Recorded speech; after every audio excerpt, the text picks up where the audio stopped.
What is going on, guys? Jack here and welcome back to another FPL video. We're back again to review my team, and as the title suggests, going into game week 1 I might have panicked a little. Yes, we've gone ahead and made some pretty sweeping changes to our team that I covered in last week's video. If you want to see that video first and understand why I did certain things that I did, do go check it out.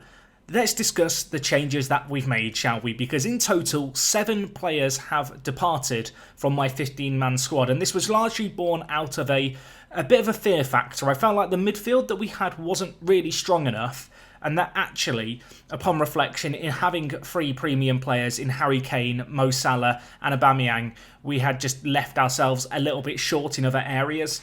And I decided that actually I felt like there was value in the £6 million range in a striker who, whilst I don't expect to score as highly as Aubameyang, is more than likely to get some decent points, and with that £5 million potential, I can reinvest that into the midfield, really bulk it up and just strengthen my team on the whole overall. So that was kind of how this was born. A few other changes I've made based on the last week or so of footballing and transfer action. But first, let's have a look at the strike force, because as I said, we have removed Aubameyang, and in his place we've brought in Wesley. Now, definitely a punt, this guy, signed by Aston Villa for Club Bruges. As I discussed with McGinn last time out, I really do like Aston Villa's start to the season. If they are going to have a good year, I feel like they are going to be relying on a goal scorer, and well, they're going to need someone to bang them in. I think Wesley could be that man for them, and at £6 million, I do feel like he could really do some work for us. I did look at Josh King, I did look at a few other players in that £6 to £6.5 million range. I still am left in a situation where Wesley, more often than not, will be on the bench, but he does offer some flexibility. If he starts finding form, if he looks like he's going to be a superb player, I can get him into the team. He can play regularly for us. And yeah, the £5 million that he freed up was huge. And well, the bulk of that was invested into the midfield, where previously we had, of course, Barkley, Richarlison, Salah, McGinn and Ibe. I made the decision to drop McGinn and Ibe in favour of 2 massive upgrades. The first is Iosi Perez. He has been playing as a striker for Leicester. I talked about him last time out, but he has been playing alongside Jamie Vardy for Leicester, who, whilst they don't have the easiest of games, are a club who traditionally do score a decent number of goals against a bigger opposition, and I feel like Perez could this year be their big goal scorer. He got 12 last year in a struggling Newcastle side, and in a Leicester team that has been hotly tipped to push for a top half finish and maybe even an outside chance at Europa League football. He just feels like really good value for money.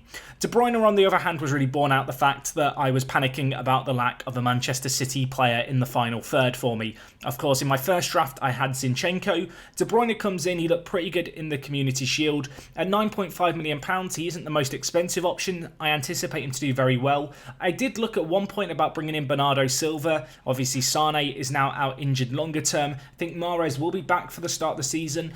But in the end, I decided to invest that little bit extra into De Bruyne on the basis that I don't think he'll be rotated quite as much as some of his other Manchester City counterparts. Anyway, those are the big kind of changes that I did to begin with. However, I did go on to make 4 additional changes that were really just little rotation changes where I had a change of heart and swapped like for like. In terms of defensively, we decided that Matip, after the Community Shield where Gomez started, as a Liverpool fan, I thought about it. I'm still not sure. This might change before the deadline based on if anything comes out.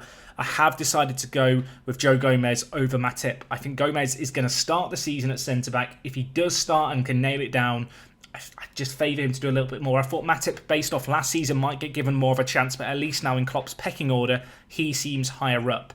In the midfield, we've taken out Richarlison and replaced him with Sigurdsson. This was a tricky one. Richarlison I originally brought in to play in the midfield because I felt like he might get opportunities as a striker. He might get opportunities out wide. With the signings of Moise Kean and Iwobi, I do feel like Richarlison isn't surefire to get 90 minutes game in and game out. And with just such an incredible attacking talent, to be fair, assembled now by Everton, Sigurdsson's the player who I feel like is less of a rotation risk, but is also going to just, I guess, benefit massively from the creative and superbly kind of attacking players around him. And because I don't think he'll be rotated out as much as Richarlison, also on a lot of set pieces, I've just decided to make that like-for-like swap there. In goal, I've taken out Matt Ryan, and I've decided to replace him with another £4.5 million goalkeeper. We have gone with Pope Really like this guy at £4.5 million. Obviously, he falls into that same bracket as Heaton, Ryan.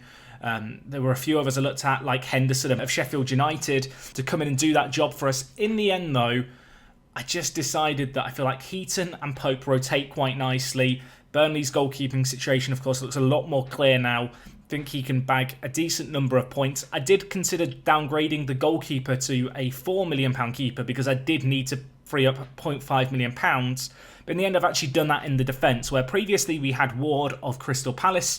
I've decided to downgrade him for Rico of Bournemouth. Now, Bournemouth have a little bit of an injury situation out at the left-back position.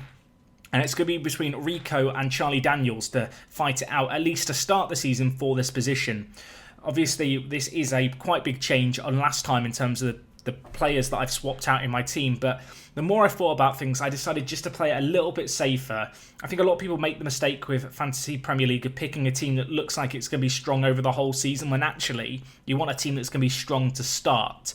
And so it just tweaking some players here and there, just giving myself an overall better balance, I feel like we're in a much better position.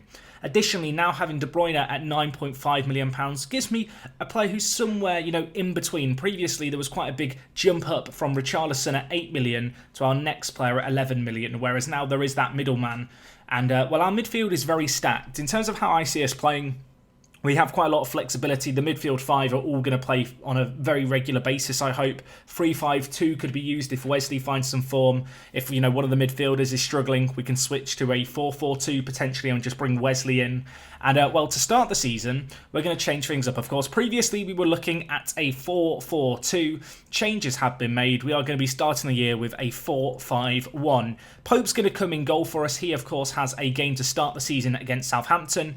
In the defence, only one change there. Joe Gomez to start over Matip. So same opposition, just a different player. Again, that could still change very last minute. In the midfield, we're going to go with all 5 of the midfield options we have. I really do like the midfield that we've now been able to kind of build here with Perez, Barkley, Sigurdsson, Salah and De Bruyne. And still to lead the line is Harry Kane. On the bench, we've got Heaton, we've got Rico, Wesley and Greenwood. I may swap Greenwood out for a different £4.5 million player, as there's been a lot of interest shown in him from lots of FPL managers. If he doesn't play that often, could be a little bit of a risk. But with Lukaku now departing, Martial and Rashford seem like the obvious 2 names ahead of Greenwood in the pecking order. But beyond that, at £4.5 million, a player who could be playing for what you'd have to assume is the top 5-6 team in Manchester United could just turn out to be one of the best bargains of the year, and perhaps this year's Wan-Bissaka. But anyway, guys, those are the changes I've made. Let me know what you think of them. I do feel like our team is in a better shape as a result. Of course, next week we'll have a look at exactly how we've performed. Do you prefer my team before or after? Let me know. If you have any queries, questions about my lines of thinking, feel free to ask them down in the comments. Just as a reminder, join the league. At the time of watching this, it is deadline days approaching for Game Week 1. You can still make some changes now. I may well do some. You can follow me at WorkTheSpace on Twitter, where I will be sure to tweet out my final locked-in team. And, thank you for watching, as always. Hope you've enjoyed. I'll see you guys after the weekend, where we'll reflect back on this. Maybe it was a horrible mistake to make the changes I've made. Maybe it'll be a stroke of genius.